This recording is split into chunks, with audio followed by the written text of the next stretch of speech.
Bonjour, ça va vous? Moi ça va.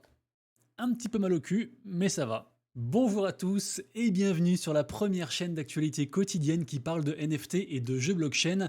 Vous le savez, c'est tous les jours, ça dure un petit quart d'heure et pour être sûr de ne rien rater, pensez à vous abonner à la chaîne.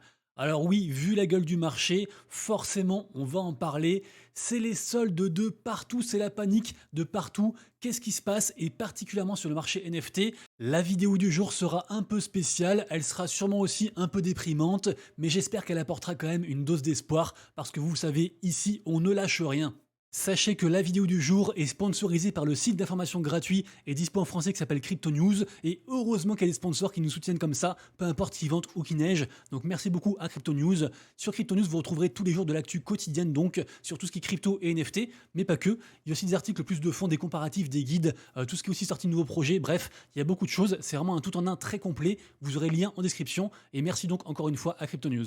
Bon alors, ce marché NFT, aujourd'hui, on va pas se mentir, c'est un petit peu la catastrophe. Après, on l'a vu, c'est pareil côté crypto.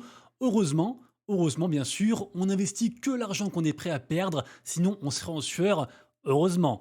Bon bref, vous le savez, tous les matins sur mon compte Twitter, je sors sur Recap NFT un petit peu au complet, avec les chiffres globaux, les NFT qui font du volume, ceux qui performent, qui sous-performent, les mints intéressants de la journée, le top 10 des NFT, bref.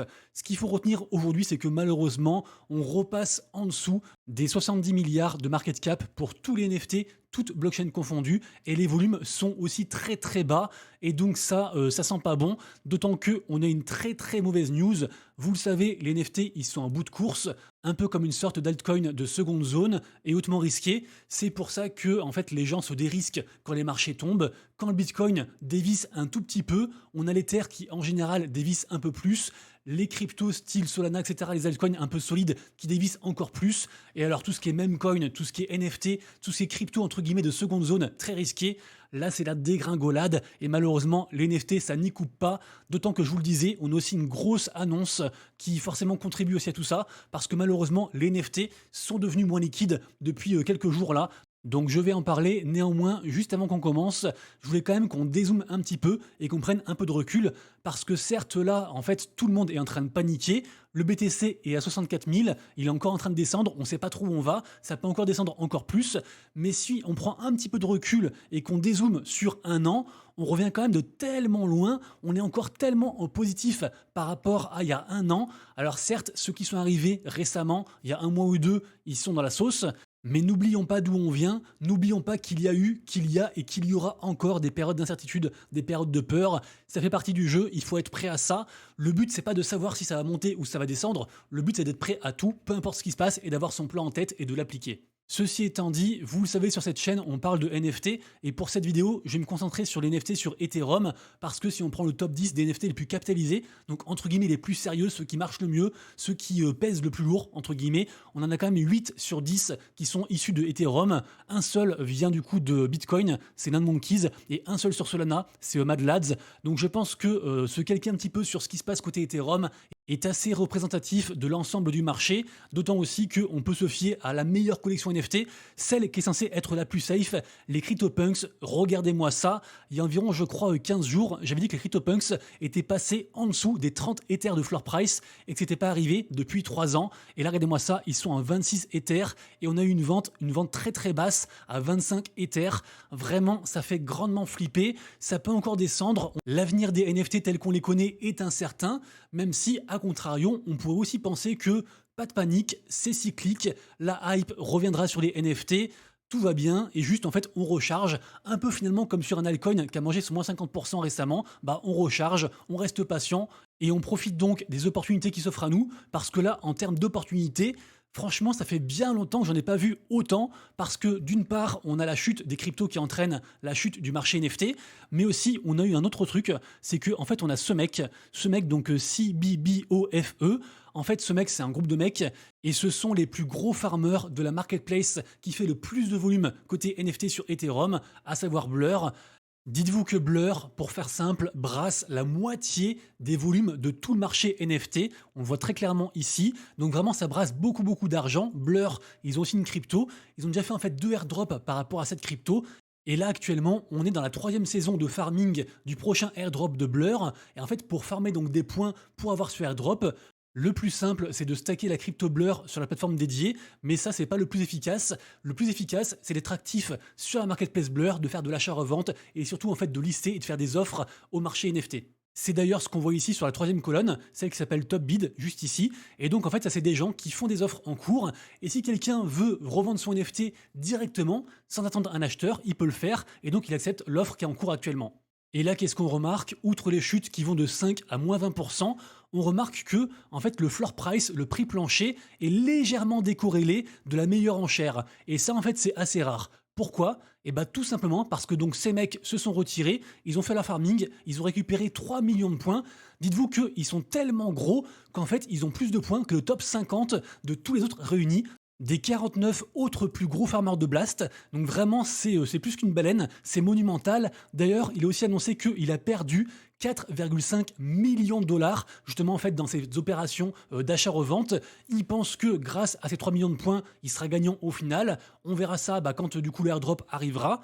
Normalement, ça devrait être concomitant au airdrop de Blast, puisqu'en fait, c'est les mêmes gens qui back à la fois Blur et la blockchain Blast, à savoir le fonds d'investissement qui s'appelle Paradigm. Également, c'est le même fondateur entre Blur et Blast, il s'appelle Pacman. Donc vraiment, c'est très lié.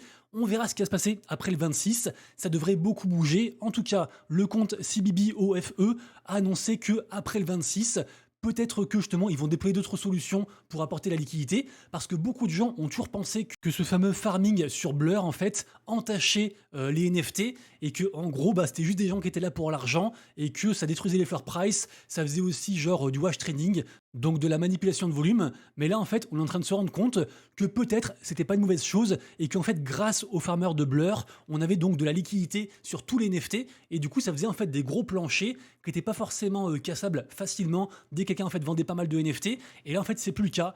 Là actuellement si un mec du jour au lendemain se met à vendre genre 10 NFT Petit Pigwins, le floor price descend de genre 10-20%. Donc vraiment là c'est assez sérieux ce qui se passe actuellement.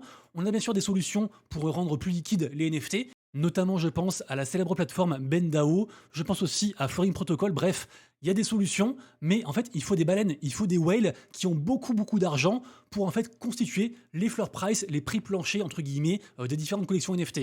Ici donc, on apprend qu'après le TGE, après la sortie du token de Blast, lui devrait apporter la liquidité côté Pudgy Penguins, Mehdi Maker et Remilio. D'ailleurs, Mehdi Maker, c'est une des rares collections qui a pris le moins cher, regardez-moi ça, seulement moins 2%, et elle est en positif de plus 17% sur la semaine. C'est quasiment la seule, avec les Remilio, mais c'est la seconde collection. Tout le reste est fortement en négatif. Franchement, la collection NFT Mehdi Maker, c'est assez fou ce qui se passe. Et on le rappelle, il y a un an, on pouvait échanger un NFT Mutant Ape, donc la seconde collection des Bored Ape, contre 4 NFT Mehdi Maker. Et là, c'est l'inverse. C'est un Mehdi Maker qui vaut 3 Mutant Ape, donc c'est assez fou. Les Bored Ape principaux qui sont donc descendus à 9 Ether, et les Mutant Ape, ceux dont je parlais à l'instant, qui sont à 1,6 Ethereum. D'ailleurs, d'autres personnes devraient aussi apporter de la liquidité pour tout ce qui est collection NFT Bored Ape. On a ce compte-ci qui dit vouloir déployer 10 millions de dollars prochainement. Donc on verra comment ça se passe. Mais juste quand même un petit aparté. Mehdi Maker, moi, j'ai jamais aimé cette collection-ci parce qu'il y a eu beaucoup de drama à base de racisme, de trucs vraiment très sombres. Alors évidemment, chacun se fera son propre avis sur ces polémiques. Par contre, on ne peut que être obligé de reconnaître que la puissance de Mehdi Maker est folle. Ils sont partout, sur tous les écosystèmes, sur les mêmes coins, sur les différentes blockchains. Ils ont des airdrops de partout. La commu est super strong. Franchement, ce qu'ils ont construit, c'est magnifique. Et le floor price, qui est un petit peu l'indicateur de bonne santé des collections NFT, qu'on le veuille ou non, la Mehdi Maker, c'est à 4,8. Franchement, bravo. Je terminerai en disant que si vous croyez encore en cet écosystème, si vous pensez que la tendance va revenir, et franchement, faites-vous plaisir. Là, c'est vraiment les soldes de partout. Si vous avez encore la chance d'avoir de la liquidité, franchement, je vous envie. Si vous êtes fébrile et que vous n'êtes pas du tout à l'aise avec vos bagues, posez-vous les bonnes questions, est-ce qu'il faut sortir ou pas? Et si vous ne savez pas du tout, des fois le mieux c'est de ne rien faire. En tout cas voilà, vous le savez, moi je suis à fond dans les NFT, je crois fermement que ça va revenir. Évidemment, je peux me tromper. Je pense aussi un petit peu comme Ansem, qui est un gros influenceur, qu'on aime ou qu'on n'aime pas d'ailleurs. Mais en tout cas, lui, il dit que quand la GameFi va revenir, ça va aussi entraîner le marché NFT. Je pense aussi un petit peu ça. Donc peut-être qu'on aura un immense jeu qui va péter en fait pendant cet été et ça va faire revenir aussi la hype sur les NFT. Je le rappelle aussi, le 2 juillet, on aura aussi le trading qui va rentrer en action pour tout ce qui est ETF, Ethereum. Évidemment, le marché au global peut aussi repumper, ce qui entraînera aussi les NFT, on l'espère. Donc vous voyez, il y a quand même plusieurs lumières au bout de différents tunnels. Lequel on va emprunter, je ne sais pas. Je m'accroche, je ne vous lâche pas et je serai avec vous tous les jours, qu'on soit dans la sauce ou qu'on soit les rois du monde, peu importe qu'il vente ou qu'il neige, je serai là. Merci à tous d'avoir suivi la vidéo, n'oubliez pas de liker, vous pouvez aussi, si vous le souhaitez, vous divertir avec la partie playlist et vous le verrez, je ne fais pas que des vidéos actu, vous trouverez aussi des vidéos sur les airdrops, des tutos, etc. Donc faites-vous plaisir, nous on se retrouve dès demain pour une vidéo normale autour de l'actualité et d'ici là, bien sûr, prenez soin de vous, de proches et de vos wallets et de votre santé mentale. C'était Monsieur Rabbit, des bisous, ciao.